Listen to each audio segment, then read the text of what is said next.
Hello students, welcome to Study Rooms channel class 9th English. तो आज हम important MCQ solve करने जा रहे हैं rain on the roof chapter के। और इवन दो ये एक पोएम है, इजी है, लेकिन इसके एमसीक्यूज को फॉर ग्रांटेड नहीं लेना है, बिकॉज ट्रिवियल से ट्रिवियल क्वेश्चन भी आ सकता है। किसी बहुत ही छोटी सी बात पर एक क्वेश्चन बन के आ सकता है, तो इसीलिए पूरा अच्छे से फोकस करना है इस एमसीक्यू की वीडियो पर और एंड तक देखिएगा। पर उससे पहले अगर आपने मेरी वीडियो को और मेरे चैनल को सब्सक्राइब नहीं कर रखा है तो प्लीज़ कर लीजिए और जो बेल आइकन है उसे प्रेस कर दीजिए, सो दैट कोई भी अपडेट मेरी वीडियो से रिलेटेड आपको मिल जाएगा। अगर वीडियो देखते वक्त आपको कोई भी डाउट है तो आप कमेंट्स में लिख सकते हैं एंड मैं उनका रिप्लाई कर दूंगी। Okay, so let's get started. Select the name of the poet of the poem rain on the roof. Poet poem का या ऑथर किसी स्टोरी का हमेशा ये क्वेश्चन आता है, मैंने पहले भी बताया है। सो इस पोएट जो पोएम है रेन ऑन द रूफ, उसकी पोएट कौन है? रॉबर्ट फ्रॉस्ट, सुब्रमण्यन, कोएटिस किनी या W.B. यीट्स। इसका आंसर है कोएटिस किनी। कोएटिस किनी जो है इस पोएम के पोएट है, ये हम सभी को पता था। सेकेंड क्वेश्चन है, what does the poet listen to? Poet जो है वो क्या सुनते हैं? इंसेक्ट्स का स्वीट म्यूजिक, पियानो का स्वीट म्यूजिक, रेन ड्रॉप्स का स्वीट म्यूजिक, या सारे ही ऑप्शंस इनकरेक्ट है। सो हमें पता है पोएम रेन के बारे में है, सो जो पोएट है वो रेन ड्रॉप्स का स्वीट म्यूजिक सुनते हैं। ओके, थर्ड क्वेश्चन है, where does the poet's mother live? Now ये एक ट्रिकी क्वेश्चन है। ओके, पोएट की मदर कहाँ रहती है? किसी और टाउन में, विलेज में, पोएट के साथ, या वो मर चुकी है? यहाँ पे मदर का जिक्र इस पोएम में हुआ है, तो अब आपको ये समझना है कि किस तरीके से हुआ है। पोएट की मदर कहाँ रहती है? सो द आंसर इज कि पोएट की मदर मर चुकी है, इसलिए वो उनकी मेमोरी में आ रही है। ओके, सो इसलिए कंफ्यूज नहीं होना है, आपको याद रखना है कि पोएट की मदर का मेंशन हुआ है बट शी हैज डाइड, और इसीलिए पोएट जो है वो उनको याद कर रहे हैं। क्वेश्चन 4 है, where is the rain making a noise? Rain जो है वो कहाँ पर आवाज कर रही है? रूम में, रूफ पर, गार्डन में, या लेन्स में? लेन्स यानी कि सड़क में। सो आंसर है रूफ पर। जो पोएम है उसका नाम ही है रेन ऑन द रूफ, है ना? टाइटल में ही आपको आंसर इसका मिल जाता है। सो रूफ पे जो रेन है वो आवाज कर रही है। What tinkles on the shingles? Now shingles जैसे कि हमने पढ़ा था वो वुडन टाइल्स जो होती हैं वो उसे शिंगल्स कहते हैं, वुडन टाइल्स को। सो वुडन टाइल्स पे क्या टिंकल कर रहा है? Rain drops, hail stones, brass bells, या silver bangles? So answer is rain drops, कि रेन ड्रॉप्स जो है वो टिंकल की आवाज कर रही हैं जब वो वुडन टाइल्स पर गिर रही है। Now sixth question is, what is a bliss for the poet? Poet के लिए ब्लिस यानी कि एक हैप्पी फीलिंग क्या है? बारिश में नहाना, बहुत सारा पैसा, या फिर ऑफिस बारिश में जाना, या फिर एक अच्छे से खुशी के मूड में बेड पर लेटे रहना। सो पोएम जो है उसकी 4th 5th लाइन में आई थिंक हमें इसका आंसर मिल जाता है कि lying on the bed in a joyful mood. जब बारिश शुरू होती है तो पोएट जो है वो यही कहते हैं कि अब मैं अपने कॉटेज में आराम से लेटूंगा और बारिश की आवाज सुनूंगा। तो ये पोएट के लिए एक ब्लिसफुल चीज है करना, एक हैप्पी चीज है। 7th क्वेश्चन है, what are the humid shadows doing in the sphere? जो ह्यूमिड शैडोज है, जो बताया था, जो क्लाउड्स हैं वो क्या कर रहे हैं स्फीयर में, यानी कि स्काई में। ठीक है, कंफ्यूज नहीं होना है ऐसे वर्ड्स देखकर। Steeping, resting, floating in the air यानी कि आसमान में फ्लोट कर रहे हैं या कुछ भी नहीं कर रहे। सो वो फ्लोट कर रहे हैं आसमान में, बादल हैं, क्लाउड्स हैं, तो फ्लोट ही करेंगे ना आसमान में। So answer is C. 8th question है, what haunts the poet in the poem? Poem में क्या चीज पोएट को हॉन्ट करती है? उनके फ्रेंड्स, बारिश की आवाज, उनकी मदर की मेमोरी, या फिर none of the above? So the answer है उनकी मदर की मेमोरी। पोएट जो है उनको अपनी मदर की याद आती है और याद वो सोचते हैं इस बारे में कि कैसे वो अपने बच्चों को इतना प्यार करती थी और इतने अच्छे से उनकी देखभाल करती थी। सो ये जो एक मेमोरी है ये उन्हें हॉन्ट करती है। 9th क्वेश्चन है, what is the memory that comes to the poet's mind repeatedly? कौन सी वो एक मेमोरी है जो बार बार पोएट के माइंड में आती रहती है? नाउ पिछला क्वेश्चन और ये क्वेश्चन आंसर सेम है लेकिन क्वेश्चन पूछने का तरीका डिफरेंट है। ओके, सो कंफ्यूज नहीं होना है। मदर की मेमोरी, फ्रेंड्स की, सिबलिंग्स यानी कि जो भाई बहन होते हैं उनकी, या फिर none of the above. So answer is उनकी मदर की मेमोरी। पिछले वाले क्वेश्चन में भी उनकी मदर की मेमोरी उन्हें हॉन्ट करी थी और इस वाले क्वेश्चन में भी उनकी मदर की मेमोरी ही है जो बार बार उनके दिमाग में आ रही है। 10th क्वेश्चन है, what is the favourite activity of the poet during the rainy season. तो बारिश के मौसम में फेवरेट एक्टिविटी क्या है जो पोएट करते हैं, जो उन्हें पसंद है। म्यूजिक सुनना, स्नैक्स खाना, रूफ पे घूमना, या फिर बेड पर लेटकर और जो रेन की पिटर पैटर आवाज है वो सुनना। सो आंसर इज डी। या अगेन क्वेश्चन थोड़ा सा चेंज होके आया है। हमने पिछले अभी थोड़ी देर पहले भी एक ऐसे ही क्वेश्चन सॉल्व किया था और अभी ये क्वेश्चन थोड़ा सा चेंज होके वापस आया है, but answer remains the same. Answer change नहीं हो रहा है। पोएट पहले पूछा गया था उनके लिए क्या एक ब्लिसफुल चीज है जो वो करना पसंद करते हैं, तब भी था कि वो लेटना पसंद करते हैं, खुशी के मूड में होते हैं और वो लेटना पसंद करते हैं बारिश के मौसम में। और अभी भी सेम है कि वो बेड पे लेटकर जो बारिश की पिटर पैटर आवाज है वो सुनना पसंद करते हैं। 11th क्वेश्चन है, what is the rhyme scheme of the poem. Poem की राइम स्कीम क्या है। ABCBDEFE, AABBCCDD, ABBCCDDE या AAABBB और एंड AB। ठीक है, आंसर इज A, ABCBDEFE। ये राइम स्कीम ये पोयम फॉलो कर रही है। राइम स्कीम इज बेसिकली कि एक पोयम जो है उसमें कौन कौन सी लाइनें किस तरीके से राइम हो रही हैं, उसके बेसिस पे ये राइम स्कीम डिसाइड होती है। ओके, क्वेश्चन 12 है, which of this words is the use of the literary device of onomatopoeia. Onomatopoeia क्या होता है, जब भी किसी चीज की आवाज लिखी जाती है, जैसे फॉर इंस्टेंस पैटर, टिंकल, ये कुछ आवाजें हैं जो हमने इस पोयम में देखी हैं। आई नो मैंने आंसर बताया है। सो कौन से ऐसे वर्ड्स हैं जो कि ऐसे इनमें से कौन सा वर्ड है जो कि ऑनोमेटोपोइया जो लिटरेरी डिवाइस है वो फॉलो कर रहा है। ब्लिस, शैडोज, शिंगल्स या patter. So the answer is patter. Patter rain की जो आवाज होती है वो है और वो ऑनोमेटोपोइया है, क्योंकि पैटर कोई ऑब्जेक्ट नहीं है, वो एक आवाज है। ओके, 13th क्वेश्चन है, what does starry spheres mean. Starry spheres का मतलब क्या होता है।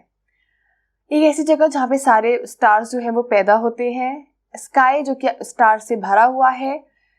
स्काई में एक ग्रुप ऑफ स्टार्स या all of these. So the answer is sky filled with stars. Starry spheres का मतलब है एक स्काई जिसमें स्टार्स ही स्टार्स हैं। लेकिन पोएम में क्या कहा था कि ये जो स्टार्स हैं स्काई में ये सारे छुप चुके हैं बिकॉज ऑफ द ह्यूमिड या रेनी क्लाउड्स। ठीक है, so sky filled with stars is the answer. 14th question है, where does the tinkle cause an echo. जो टिंकल है रेन की वो कहाँ पर एको होती है। पोएट के माइंड में, पोएट के हार्ट में, पोएट के स्टमक में या पोएट के हेड में यानी कि दिमाग में। तो आंसर इज पोएट के हार्ट में। ये पोएम में एग्जैक्टली अच्छे से ये लाइन लिखी गई है वेरी क्लियरली। सो इसलिए पोएट के हार्ट में वो जो टिंकल है बारिश की वो एको करती है। What does list mean. List का मतलब क्या है, ये हमने की टर्म्स में पढ़ा था। लिसन एक लिस्ट, लिखना या फिर none of these. So the answer is listen. List का शॉर्ट फॉर्म पुराने टाइम में लिस्ट हुआ करता था, यानी कि लिस्ट बोला जाता था उसे। 16th क्वेश्चन है, what does melancholy mean. Melancholy का मतलब क्या होता है। I have told this to you. मेरी होता है, मेरी यानी कि खुश, सैड, जॉय अगेन खुश या हैप्पी अगेन खुश। सो द आंसर इज सैड। बाकी तीन जो है उनका मतलब घूम फिर के हैप्पी होता है, लेकिन मेलेंकली जो है उसका मतलब एक्चुअली में सैडनेस होता है या फिर लोनलीनेस होता है। 17th क्वेश्चन है, read the extracts given below and answer the questions that follow. नीचे जो पैसेज है वो पढ़ के और फिर आंसर देना है। As she used in years agone to regard the darling dreamers, ere she left them till the dawn, oh I feel her fond look on me, as I list to this refrain, which is played upon the shingles by the patter of the rain. Okay, so ये वो passage है जिसके basis पे आपको answer देना है। What is the memory that comes to the poet? वो क्या मेमोरी है जो पोएट के पास मन में आती है। ग्रैंड मदर की, मदर की, फादर की या ग्रैंड फादर की। अगेन घूम फिर के सेम क्वेश्चन आ रहा है। सो द आंसर इज उनकी मदर की जो मेमोरी है वो उनको आती है। Who are the darling dreamers he refers to. यहाँ पे जो डार्लिंग ड्रीमर्स वर्ड यूज किया गया है वो किसके लिए किया गया है? पोएट और उनके भाई बहन के लिए, पोएट के फादर के लिए, पोएट के फ्रेंड्स के लिए, या पोएट के कजिन्स के लिए? सो द आंसर इज पोएट और उनके सिबलिंग्स के लिए।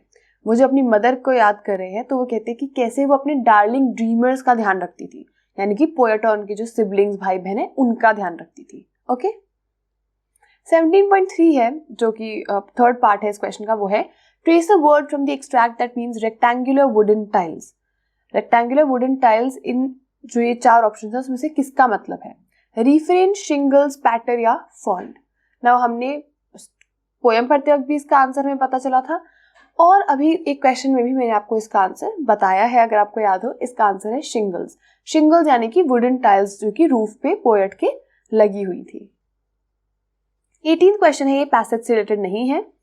What does shadows refer to? Shadows का मतलब क्या है? मॉइस्चर से भरा हुआ, sad, moisture laden clouds with which cast a shadow on the earth, यानी कि रेनी क्लाउड्स जो कि अर्थ पे एक शैडो डाल देते हैं एक तरीके से, या कॉटेज चेम्बर। सो इसका आंसर है C, moisture laden clouds which cast a shadow on the earth. ठीक है, मैंने अब तक 2-3 बार बता दिया। शैडोज यहाँ पे एक्चुअली में क्लाउड्स को रेफर किया जा रहा है, ये एक मेटाफर है। Okay so moisture laden clouds जो हैं उनको यहाँ पे शैडोज कहा गया है। 19th क्वेश्चन है, what does air refers to? Again की टर्म्स में पढ़ा था, एयर का मतलब क्या होता है? डे ब्रेक, एक सॉन्ग का रिपीटेड पार्ट, रेन की साउंड, या फिर एक ओल्ड पोएटिक वर्ड जिसका मतलब होता है before. So the answer is old poetic word for before. Before को पहले एयर कहा जाता था पुराने जमाने में। Which literary device has been used in this poem? इस पोएम में कौन सा लिटरेरी डिवाइस यूज किया गया है पूरी पोएम में?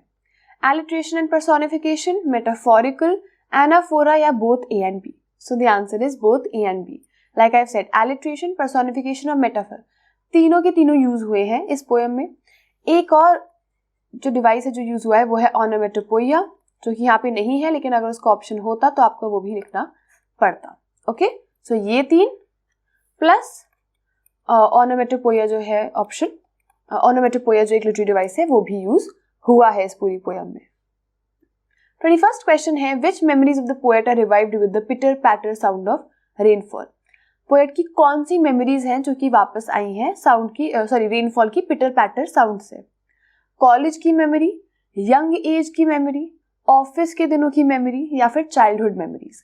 सो the answer is childhood memories. उनकी जो बचपन की यादें हैं वो रेनफॉल की आवाज की वजह से रिवाइव हो गई हैं। 22nd क्वेश्चन असर्शन रीजन है। आपको बताने 2 स्टेटमेंट्स हैं कि दोनों ट्रू हैं एंड जो आर स्टेटमेंट है वो करेक्ट एक्सप्लेनेशन है ए का, या दोनों ट्रू है बट आर करेक्ट एक्सप्लेनेशन नहीं है ए का, या ए ट्रू है आर फॉल्स है, या ए फॉल्स है आर ट्रू है, या फिर दोनों ही फॉल्स है। सो फर्स्ट पार्ट है, असर्शन है the sound of the rain drops echo in the poets heart, कि जो रेन ड्रॉप्स की आवाज है वो पोएट की हार्ट में एको करती है। रीजन है the rain falls on the wooden roof, कि जो रेन है वो वुडन रूफ पे गिरती है।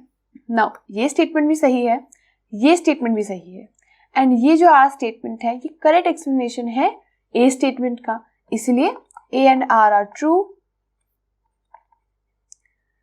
And R is the correct explanation of A. आपको इंडिविजुअली दोनों स्टेटमेंट्स को देखना होगा, तभी ये क्वेश्चन आप सही से सॉल्व कर पाएंगे। ओके नाउ सेकेंड पार्ट है, असर्शन है the poet loves the melancholy of rain, कि पोएट को जो बारिश की मेलेंकली या सैडनेस है वो अच्छी लगती है। रीजन है the poet's mother was fond of children, कि पोएट की जो मदर थी वो बच्चों को लेकर काफी फॉन्ड थी।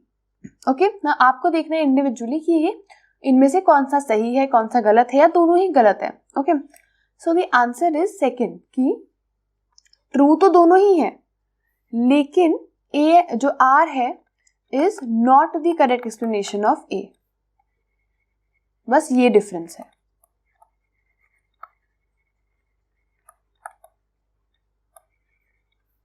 ओके दोनों स्टेटमेंट्स ट्रू हैं but R is not the correct explanation of A. Third part है, असर्शन है the poet does not like the sound of rain drops, poet को रेन ड्रॉप्स की आवाज नहीं पसंद है। रीजन है it reminds him of his mother, कि वो उनको उनकी मदर की याद दिलाती है। ये स्टेटमेंट तो गलत होगी पर ये स्टेटमेंट तो सही है। So the answer is fourth, कि A is false but R is true. Okay, काफी इजी होती है क्वेश्चन अगर आपको बेसिक इसका एक अंडरस्टैंडिंग है इन क्वेश्चंस की और आपको पता है कौन सी स्टेटमेंट सही है गलत है। अगर आपको यही नहीं पता है तो आगे जाके आंसर सॉल्व हो भी नहीं पाएगा। फोर्थ पार्ट है असर्शन है the poet's mother fondly looked after her children, कि पोएट की जो मदर है वो बहुत फॉन्डली अपने बच्चों को देखती थी, यानी कि प्यार से देखती थी। रीजन है poet's mother hates the sound of rain, कि पोएट की जो मदर है वो साउंड रेन की जो साउंड है वो पसंद उसे नहीं करती है। नाउ ये सही है, ये गलत है। So the answer is third कि A is true but R is false. Okay, now ये जो एमसीक्यूज थे यहीं तक थे। मैं आपसे अगली बार एक और नए चैप्टर के साथ मिलूंगी। Till then stay tuned. But उससे पहले आप प्लीज मेरी वीडियोस को लाइक शेयर कमेंट और उनको सब्सक्राइब कीजिए। एंड इफ यू थिंक ये हेल्पफुल है आपके लिए और किसी और के लिए भी हो सकती हैं तो प्लीज उनके साथ भी ये वीडियोस को शेयर कीजिएगा। आई होप आपके सारे डाउट्स क्लियर हो गए हैं इस एमसीक्यू के साथ। बट अगर कोई भी और डाउट है आपको तो आप कमेंट्स में लिख सकते हैं and I will make sure कि उनका मैं रिप्लाई कर दूं। Okay, thank you for watching.